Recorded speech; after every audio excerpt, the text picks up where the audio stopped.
Welcome to a hidden corner of calm. Right here at the parking area of Singapore Bird Paradise, nature quietly makes its presence felt. You might not expect it. A beautiful artificial waterfall, tucked beside the walkway, flowing gently. Its sound, steady and serene, rises above the city noise. Like a quiet invitation to pause, to breathe. The sunlight dances on the water. Leaves rustle in the breeze. And even before you enter the bird paradise itself, you're already being transported. This is not just a parking spot. It's a moment of peace. A reminder that beauty can exist in the most unexpected places. Many visitors walk past without noticing. But for those who stop, the waterfall offers more than a view, it offers a feeling. A brief escape from the rush.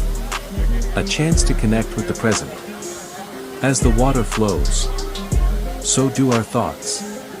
Slowing, settling.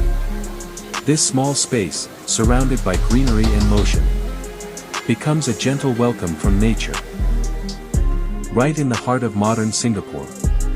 If you felt the calm, let the water speak again. Rewind. Rewatch.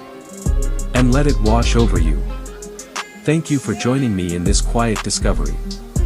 If you enjoy peaceful moments like this, don't forget to like, comment, and subscribe to Medley with Dr. Muneer.